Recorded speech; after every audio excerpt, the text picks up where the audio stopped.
Ahoy, get on board the Vikings ship. It is Purple Mafia. It is time for episode number 10 of Purple Mafia.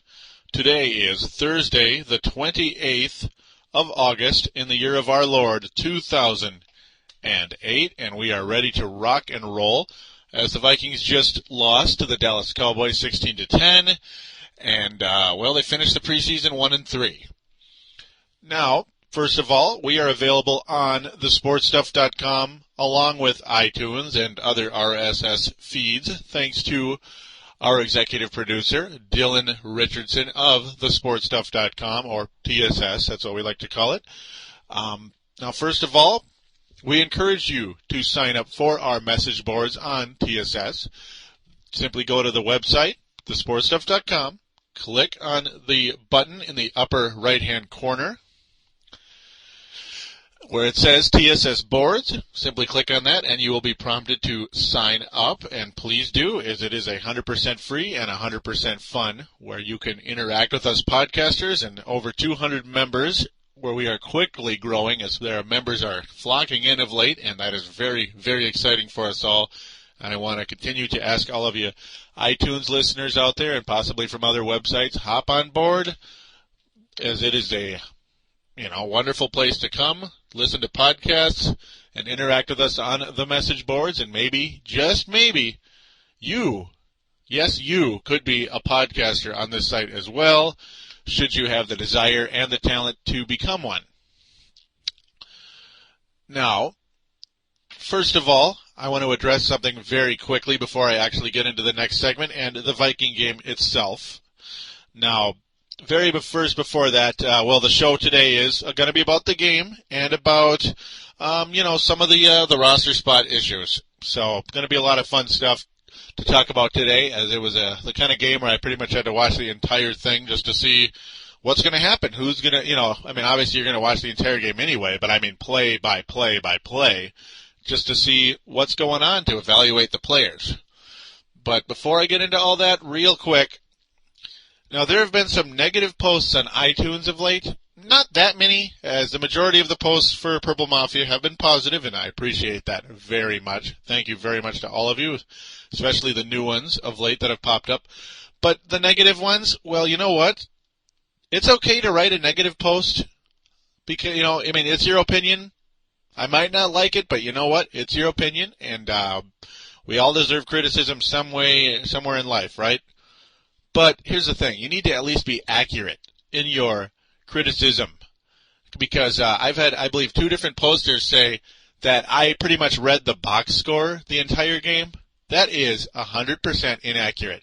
To me, that tells me you only listened to a small part of the show. And by the way, when you are going to review a game, stats are going to be brought up. Like, say, today, Maurice Hicks, 8 rushes for 25 yards and a touchdown. Oh, I'm so sorry to have read that. I guess nobody would have ever said that, huh? You just gotta, what do you want for that? No, I'm just gonna try to tell you, if you're gonna post a negative comment, be accurate. As, the only part of the game, there's a very small part of the podcast that is where stats were read. About 10 minutes of it. And it wasn't just stat. There was evaluation in between. So you're hearing what you want to hear, and that's too bad that you're going to have to think that way. But hey, just thought I'd clarify that for all of you out there that maybe are new to the show and are hoping that I'm not going to sit here and read stats all day, like, say, a division head in your, at your job, say if you work at a bank or something, reading numbers all day. No. Do not listen to those people. Ignore them. Come on and listen to the show for yourself and listen to the entire thing. Don't just judge it on one little segment. Thank you, and we will return shortly. What's up, listeners? This is Farzine. I am the host of the Chiefs End Zone Show right here on thesportstuff.com, where we cover the Kansas City Chiefs, give our opinions, and go deep inside with the Kansas City Chiefs right here only on thesportstuff.com. We encourage you Chiefs fans, you loud Chiefs fans out there, to get on the show, voice your opinions, get on our boards, and talk with us. All listeners, including Bronco fans, are allowed in our show. So be sure you check out the Chiefs End Zone show right here on thesportstuff.com with me, your host, Farzine. And we are back here on Purple Mafia. It is time to get going into episode number 10. Let's talk some football. Are you ready for some football? Well, I sure the heck am. The good news is, folks, the preseason is over. It is, after this, the games count. It is time for some real football, finally. But the one cool part about preseason football is you get to evaluate players. You get to evaluate youngsters that you might not get to see very often right off the bat. Oh, like LaTroy Guyan. A guy like Brandon Summerall, who I think is a real cool sleeper. My goodness gracious, did Benny Sapp play some good football today. Oh, my God. And maybe a veteran like Michael Boulware. You get to see if he's going to start playing some better football, or is he going to get cut again, as he was from the Seattle Sea Chickens. You get to see Brian Robinson come back from his, some interesting stuff. Now, anyhow, let's get right into the game here. The Vikings, of course, did lose 16-10. The Cowboys, now, what I didn't like, first of all, guess what, folks? Guess what? The rushing defense as a whole has been bothering me the entire preseason. Hurd of the Dallas Cowboys made a 35-yard run. It was embarrassing. It really was. I mean, what is going on, man? Come on. Now, I'm not going to be overly concerned going in, as I understand some of these guys are backups. I mean, most of the players that played today are backups. But even when the starters played, the guys went right through, like, say, that Rice of Baltimore a couple of weeks back. Mendenhall, schooled us last week, until he fumbled twice. But whatever. The fact that he's able to get through is not good. No, it's just not. But first of all, real quick, John David Booty, that's probably the guy, a lot of us are really going to be watching today as he gets his first start ever in his life. Preseason game, but they wanted to play their third and fourth string quarterbacks today. And, folks, the first pass of the game from John David Booty was an interception. An interception, folks. He just kind of double pumped the ball and threw it right into the Dallas Cowboys' arms. Great. That was pretty demoralizing stuff. However, I was pretty impressed with his third drive, taking the Vikings the distance. Nice screen passing by Booty, and it was a lot of fun to watch, including a near touchdown pass to Garrett Mills. Oh, he was so close, but he just didn't quite stay in. But I put the Vikings in position, and, Booty showed some poise in this game, folks, as there were Dallas Cowboys linemen flying at him, and he stayed poised. He actually had a look in his eyes today, like a quarterback. He looked determined. He looked poised. He looked ready to go. He looked ready to go, folks, today. And it's about time John David Booty started looking like a quarterback. That's a good sign. And to me, I think he is going to be the third string quarterback for sure now. Now, there was always talk about how, they traded up in the fifth round. The Vikings, that is, traded up in the fifth round to get John David Booty. And they did that for a reason, right? And that Brooks Bollinger pretty much is all but cut, because they're not going to keep four quarterbacks. It's just very unlikely. And, to me today, John David Booty is going to be the third string quarterback. 53%, 93 yards, that interception. Didn't throw a touchdown pass, but he looked pretty solid. Brooks Bollinger in the second half, he was only 6 of 18 for 62 yards. So, he only completed a third of his passes. A third. So, this is no disrespect to Brooks Bollinger. I do think he will wind up on another team in the National Football League, as Dennis Green would say. I do see him winding up on another team. Hey, maybe he goes back to the Jets. Yeah, no, he won't go back there, but I can't think of anybody off the top of my head right now. Maybe the Falcons, somebody like that. Detroit, somebody like that. That could use some type of backup. Because Detroit, they could use a little something backing up their 50 touchdown guy, John Kitna. Yeah, he came so close to 50 touchdowns last year that he didn't throw 20. Oh, oops. Sorry about that. Just thought I'd rub that in there just a little bit. overall, I am not too excited with Maurice Hicks running part, the running part of his game, but he did make a couple nice catches on the screen passes, and thankfully, well, at least you can give him the ball on the goal line, I guess, as he did get in. He did get in on the goal line. He got the touchdown, so not too bad. Overall, rushing for 20? Yeah, as I said, 25 yards and 8 rushes, good for a 3.1 average. To me, he's not a really good runner. He's just not, at least not right now. I just don't see it. I just don't at all. Also, the next topic, all indications are that Charles Gordon has won the nickelback spot. And he has, as Charles Gordon was pretty much taken out of the game right away, indicating, well, he's a starter. He is not going to be a backup. But Benny Sapp was incredible today. Benny Sapp was incredible. He was so involved. I mean, he had 8 tackles in the first half. 8. That is nuts. And, I guess that's what he wound up with anyway. He had 1 assist to go along with that, and he deflected a pass. Not bad at all. Benny Sapp was everywhere, man. He was everywhere. I mean, it's not like he's playing for a spot, but boy, this guy shows, we got some pretty nice depth in the secondary. I'm very, very happy with that. The only time the only thing about Benny Sapp in this game that wasn't so great, he looked bad on that TD run by the right choice. Tashard Choice of the Dallas Cowboys. That's a pretty funny name, Tashard Choice.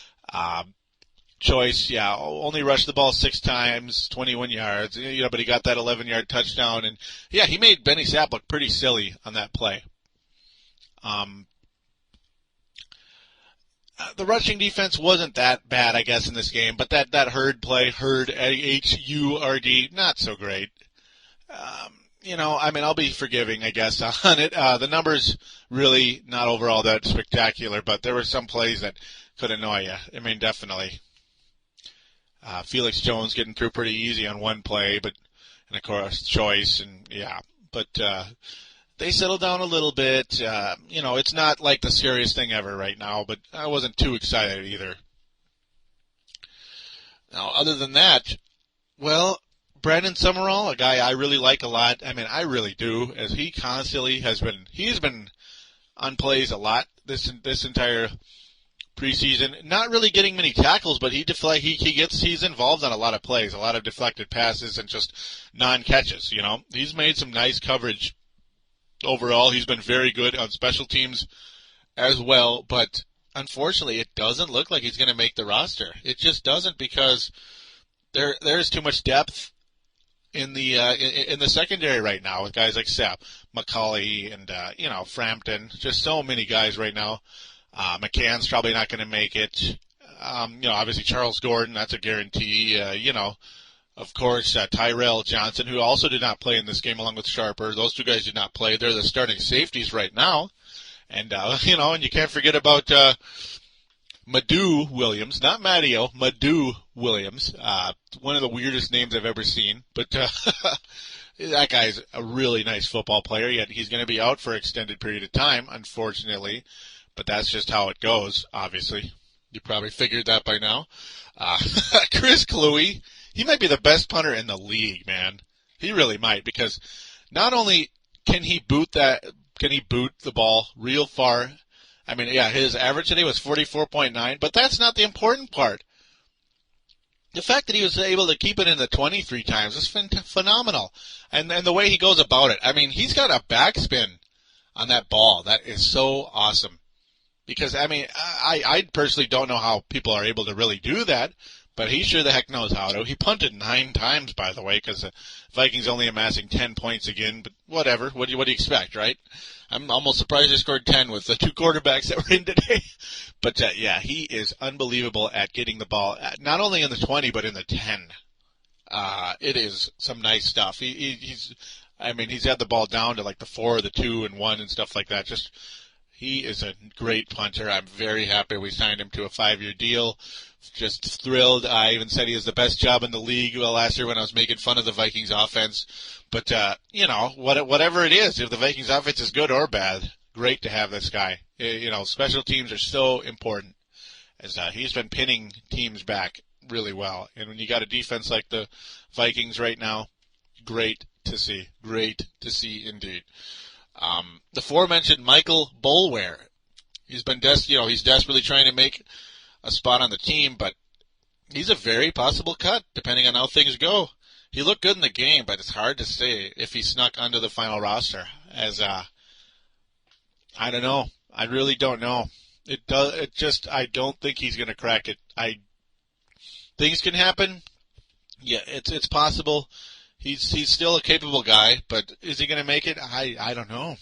I really don't know. That's going to be a tough decision for these guys to make.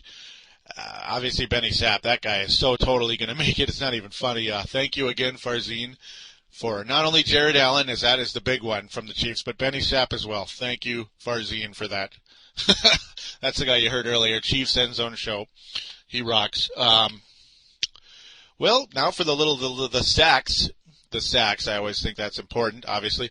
LaTroy Guyan, he did it again. Got another sack, and Otis Grigsby got another sack. Another sack for Otis Grigsby. He has had a wonderful preseason, and I'm very happy with him. He obviously is on the final roster. He will make it for sure. They're saying Guyan is going to force the Vikings to keep 9 defensive linemen because he is not going to get cut. He is not going anywhere. 5th-round pick.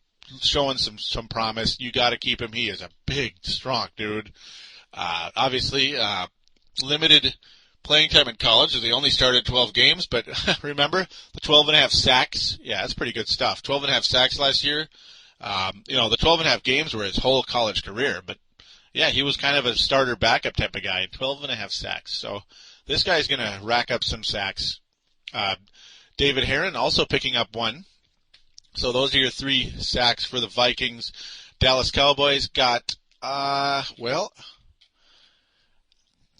now, it doesn't look like the Cowboys got any yet. It says that that Bollinger was sacked twice, so that number not showing up. I'm so sorry. I'm looking at the box score, guys. I'm sorry about that. Sorry, but you got to have something on here. I can't remember every little bit and piece of the game, right? You got to look at the numbers somewhere. Bartell played the entire game, the Dallas Cowboys backup quarterback or whatever he is. I didn't even know. Yeah, he's the 3rd-string quarterback. He looked pretty good, actually. No turnovers, sacked 3 times, of course, as mentioned. No touchdowns either. 233 yards for 70% passing. Mm-hmm. That's a pretty good 3rd-string guy. Not bad at all. Definitely outperformed Booty and Bollinger. Definitely. Obviously helped the Cowboys win the ball game. And that is very important. Albert Young started the preseason with a bang, but his play declined game by game, but made a solid showing today, including a 32-yard gain where he broke multiple tackles on a cutback run. That was a sweet-looking play.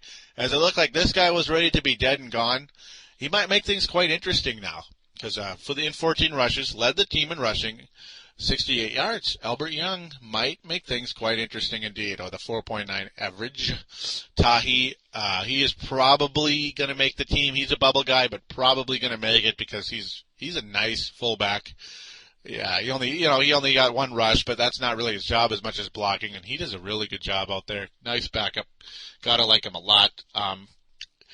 Right now, Albert Young, though, unfortunately, he's not ready to be as good a special teams guy as Maurice Hicks, making it difficult for him to claim a spot unless Hicks is hurt. So that's a scary thing right now for Albert Young. It's going to be tough. Hicks limped off the field today. Unknown right now the severity of the injury or what even got hurt. I'm not really sure right now. We're just going to have to see. That may be Albert Young's fate right there, is that injury or lack thereof. We shall see. Now, another guy who's kind of a bubble bit, or at least was, Jamar Johnson, number 11. I think, it looks like he has won the punt returner job by default because no one else is worthy of being the guy. Nobody. Andre Allison's catch at the 4 out of bounds was embarrassing. And he didn't return to his role. I mean, he didn't return to this role at all. Excuse me, I can't even talk. He didn't, they never put him back as the kick returner in this game, as he was just, he was just terrible as a punt returner, I thought. Last year, he looked okay last season, but overall his stats in the preseason as a returner, not so great, actually. I thought he was going to have a shot, but it never happened. Jamar Johnson looks okay. I'm not blown away by him. In 3 kick returns, Jamar Johnson averaged, or kick punt returns, I guess it's both, 22.3, not bad. Darius Raynaud, though, on 1 kick return, 34 returns. So that's good. That's the good part. But I'm not sure what's going to happen with Darius Raynaud, as they pretty much left Johnson in there. So overall, hard to say right now. That's just a bit with him. Martin Nance, another guy. This guy's really very much on the bubble right now. He looks solid again, as he had, it wasn't spectacular, but, he got the ball twice, caught, 31 yards, whatever. And, but with Robert Ferguson, solid all-around play, and Jamar Johnson being the punt returner, he's probably the odd man out, and that's unfortunate, as they say he is probably not going to have another shot at the practice squad, as he had been on it for 2 years, Buffalo Bills and then here, but now, well, hard to say right now with Martin Nance, hard to say. Anything can happen. Maybe they didn't like Jamar Johnson, they're going to dump him. Darius Raynaud, who knows, doesn't really seem to be getting any catches. Looks like Raynaud is only a special teams guy at this point in time. And Jamar Johnson, well, he caught 1 pass for 17 yards, wahoo. That was a Brooks Bollinger play late in the game. Andre Ellison, same bit, only 1 catch. Jeff Dugan, probably, quite possibly, odd man out when it comes to the tight end fullback bit. It's probably between him and Tahi, that final spot.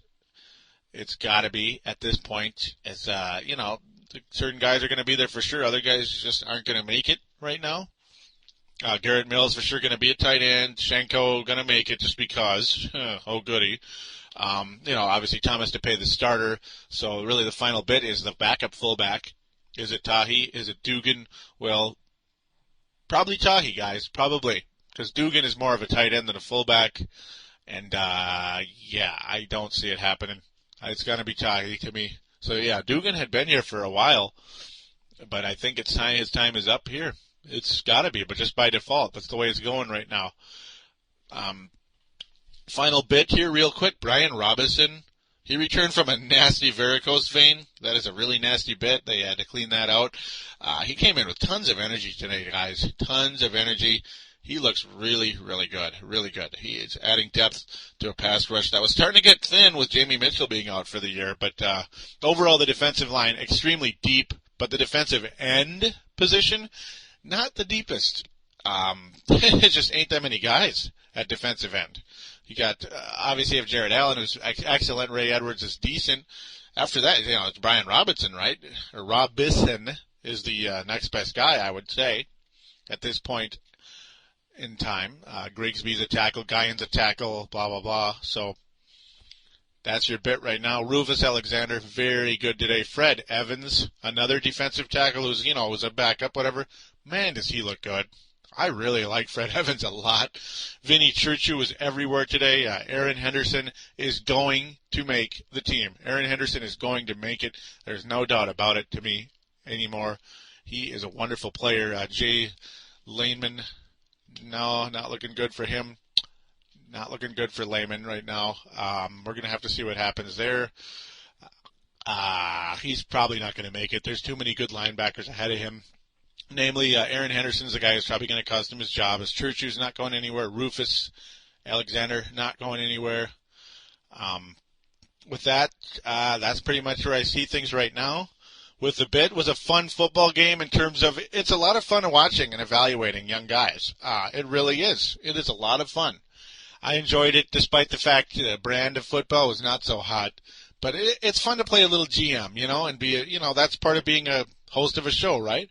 But with that, we're going to get into poll results next. Poll results, and we're going to announce our new poll. We'll be back after this. Here on thesportstuff.com, we're bursting in blue with Timberwolves Explosion.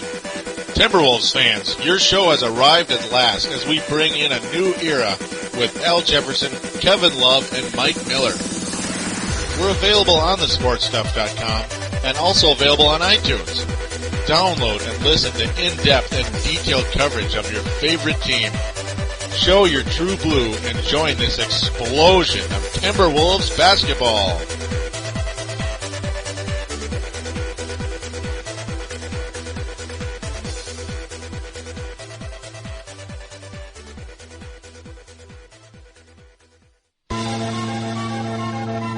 Here on thesportstuff.com, we're toughing up on Brave the Wild with Paladino. Join me, Paladino, as we brave the Minnesota Wild Hockey Club on our way to the playoffs. We're available on thesportstuff.com and iTunes. The boogeyman, Derek Bugard, says you'd better listen or he just might drop the gloves. Call up your courage and brave the Wild with your buddy, Paladino Joey.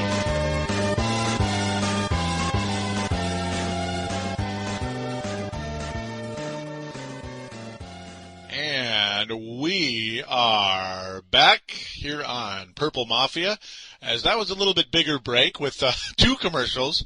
That is both of my other podcasts. I figured do the show that way this week. Timberwolves Explosion and Brave the Wild. Timberwolves fans and Wild fans, do check out those 2 podcasts. They are more than worth it. Timberwolves Explosion, Brave the Wild, check them out. I know there's some fans, Viking fans listening right now that like those teams as well. Check them out. You'll enjoy them very, very much. As now it is time to move into our final segment, as this has been a blast doing this show, as always. Now, the poll for the last show, which only went up a couple of days ago, but hey, schedules are schedules, and I'm glad to get this game in right away, as it's the better way to do it. It's fresh on your mind and all that good stuff. Now, the poll last show, which offensive player other than Adrian Peterson intrigues you the most going into 2008? There were 5 choices: Tavares Jackson, Bernard Berrien, Chester Taylor, Sidney Rice, or Andre Ellison. Andre Ellison, I'm beginning to wonder why I put him in there. I like him a lot, but yeah, I don't know. I guess that's just that's just the way it goes, huh?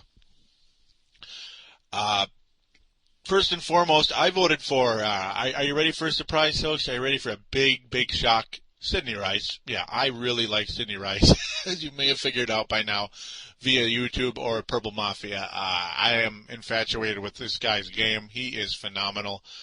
He is going to be phenomenal. He won. Sidney Rice won this poll. He got 50% of the votes, ladies and gentlemen. So good choice, good choice. I'm happy I was one of them. Chester Taylor, 33%. Tavares Jackson, 16%. And Bernard Berrien and Andre Ellison, well, you guys, doesn't look like you like the other receivers too much right now. A lot of people seem to like Sidney Rice more than Bernard Berrien. Bernard Berrien was my second choice out of this group because I think he's going to be the bomb. I really do. But Sidney Rice is young and on the rise. Bernard Berrien is, maybe a year or 2 younger than myself, so it's not like he's a rookie or anything, Chester Taylor, nice, but to me he is not, like, oh my God, wow. Unless, of course, maybe if Peterson gets hurt, he'll have a big game like he did against the crappy San Francisco 49ers last year. But yeah, Sidney Rice winning this poll, deservedly so in my humble opinion. And now our comments, as you guys are going to get on the air now. Mavs fan Darren, his pick was Sidney Rice. His comment: I thought that this guy looked good as a rookie. Can't wait to see what he will do with some experience under his belt. Oh, I agree 100%. I cannot wait. You got to think he appears to have bulked up a bit too. Timing is going to only be better, all that good stuff. Yeah, Sidney Rice is going to rock. Oh, yeah. And by the way, Tavares Jackson looks a lot better. That's going to help so much. Puppet Master, great to hear from you again. He's a future host of Motown Madness, the Detroit Pistons show. Looking forward to that.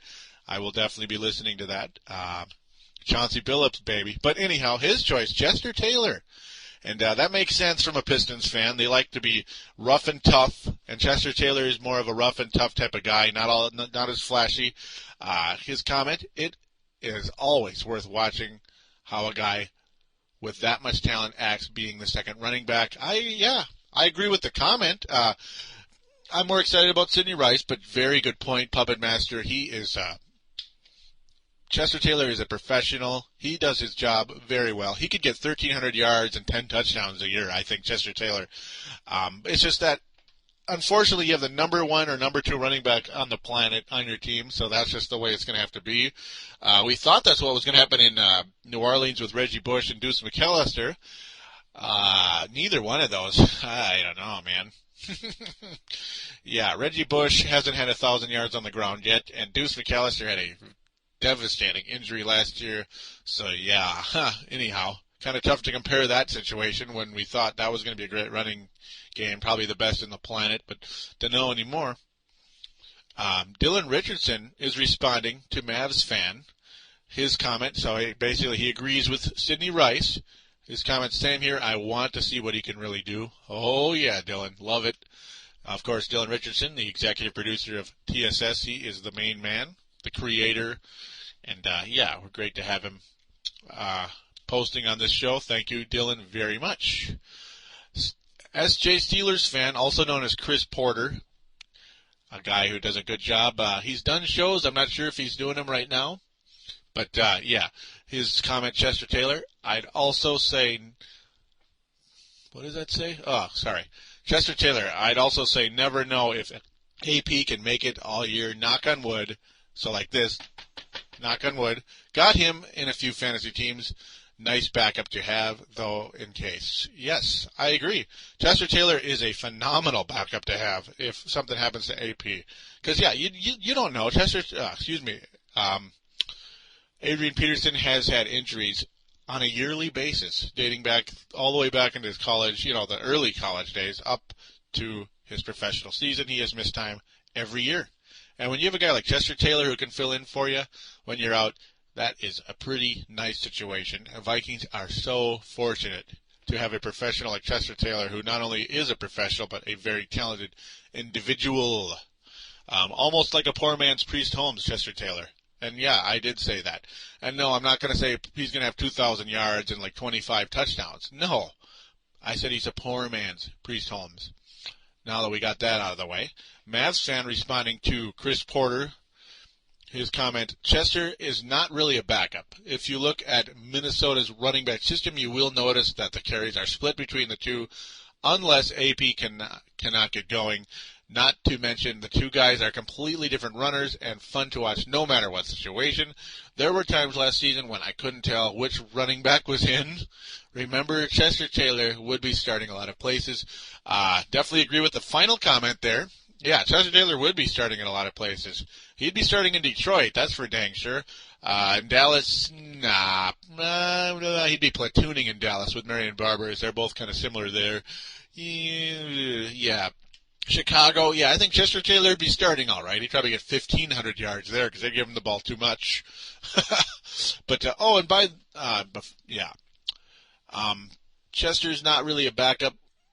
By default, he kind of is being forced to be one, as obviously he didn't get to show his true potential last year, and statistically he had about, 890 yards last year, so that's the way that goes. Oh, and by the way, speaking of Chicago, for some of you people out there, some of you haters out there, who said Kyle Orton was going to be the starting quarterback of the Chicago Bears long before he was chosen? Thank you very much. Anyhow, no, I don't mean to self-promote, but just thought I'd throw that in there. Yeah, got to go with the safe guy rather than the nutcase in Rex Grossman. Now, it is post time. No, it is time to get into the next poll. Next week's poll, or whatever it's going to be. Well, yeah, it'll be next week, as that will be a preview and all that good stuff. The comment is, which long shot / bubble guy deserves to crack the roster somehow? The 6 choices are Brandon Sumrall, Albert Young, Martin Nance, David Heron, Hussein Abdullah, or Darius Reynaud. Now, this, of course, is a way for you to get involved with the show and to get involved on TSS. So, again, you iTunes listeners or people from, say, dig.com or whatever that are listening that are not members of thesportstuff.com, please sign up. Again, sign up, upper right-hand corner of the website, the front page, thesportstuff.com, TSS Sports, sign up. That way you can get on here and vote and get involved, which is the slogan on this show. My personal choice, Brandon Summerall. I love him. Hopefully somehow, someway he can find a way to the practice squad. Well, there's 8 spots available for the practice squad. I hope they somehow can get him there without, say, losing him via waivers. I want him here. I think he's got a chance to be a solid player, at least a nice backup in the coming years. As he probably will not make the 53-man roster, as mentioned. We shall see what happens. My second choice, I don't know. I don't know, Albert Young or Martin Nance, I guess. Albert Young is a nice sleeper, too. Maybe he'll make the the practice squad. Sorry. But, again, I want to thank each and every one of you for listening. This has been an absolute blast. And I hope this show was satisfactory for you, as I'm looking to get better and better and better as the year goes on. And we will be back. Episode number 11 will be a preview of the Dallas Cowboys game, but also more player evaluation, as by that point we will have a 53-man roster, and we'll talk about the cuts that took place and the depth chart and all that good stuff. It'll be a lot of fun. And I don't know why I just said the Dallas Cowboys preview. I'm really sorry. I'm confused with tonight's game. The Green Bay Packers review. The Green Bay Packers review, preview, that is going to be a blast. A really fun game that we've all been waiting for. No more Brett Favre. It'll be Aaron Rodgers time. But with that, we're going to conclude the episode number 10, the milestone number 10. So we've gotten to that point now. We're 10 shows in, and let's have thousands more. I want to wish all of you a good week, or whatever it is, 5 days until the next show. Take care. We'll talk to you soon.